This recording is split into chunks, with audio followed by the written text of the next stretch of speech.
It does not make sense that Africa can have so many resources, yet Africa still languishes in poverty. We have banks that we don't own. We have education systems that we don't own. We have curriculums that we never wrote. We have political parties that don't service our own interest as people. We have passports. They don't give us access to other countries. They have access to our countries. We don't have access into their own countries. And that's supposed to be democracy. They have embassies in our own countries, and yet they put the same countries in sanctions. What sort of a system are we talking about if we are addressing the issues of African democracy? African democracy is a crippled child who is sitting on a wheelchair, a paraplegic wheelchair. In as much as our countries are claimed to be democratic, they are not free at all.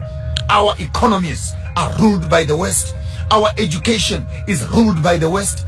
Our medicine is given by the West. Our diseases are managed by the West. Our populations are managed by the West. Our technologies are imposed on us by the West. So which part of us can you say is democracy? The same countries, they sponsor a government, they sponsor a surrogate government, the government gets into power. After they're in power, then you put the same government in sanctions again. What do they want from us? These colonizers, what do they want from us? You wanted our gold, we took it. You wanted diamonds, you took it. You want our children and our body parts? You're harvesting. Africa is a harvesting ground of livers and kidneys and hearts. What do you want from us as a people? You took our art. You took our kings. Destroyed our civilization. Up to now, 400 years later, the colonizer is still watching to see how much more he can get away and harvest and pull and rape and take away from the African people. And all this comes under a big umbrella.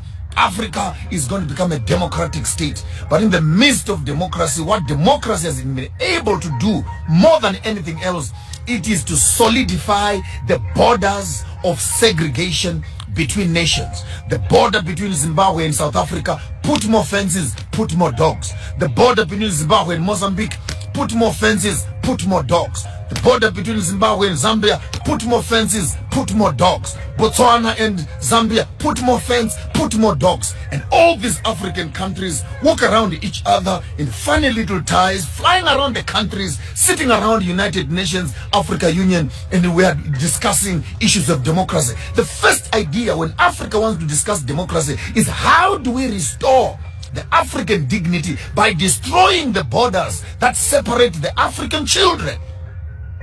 My grandmother is Shangaan, Mozambique, on my father's side. My grandmother is Venda, on my mother's side.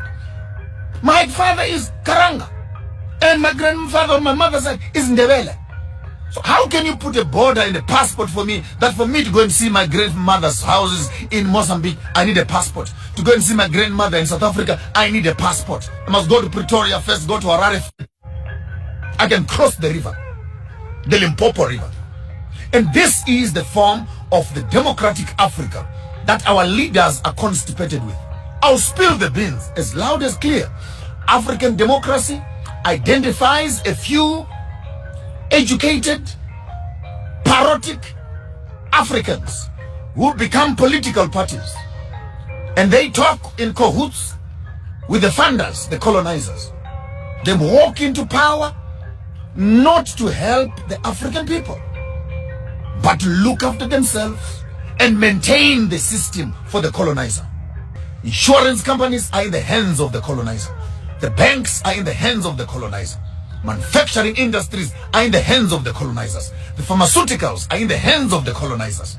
Medicine, clothing in the hands of the colonizers. Technology in the hands of the colonizers. We'll be shocked to discover we are still slaves and servants working for the colonial system. Take note, I'm not insulting any political party, but I want to insult their insensitivity that they walk around and campaign. I am saying this from Nigeria to Uganda to Kenya to Ghana to Zimbabwe to South Africa to Botswana, anywhere in Africa. Tell me one political leader who has made an intentional business of improving and establishing factories for his own people. Sit around approving business budgets for what?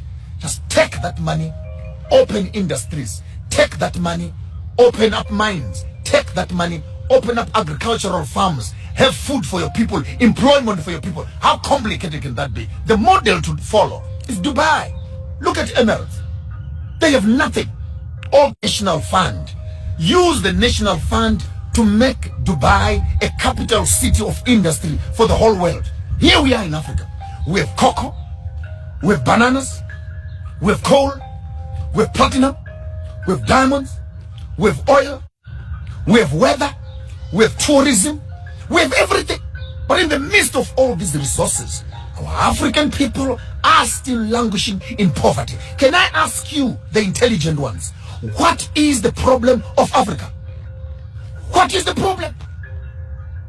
We have the resources, we have the universities, we have the education, we have the skills. What is the problem?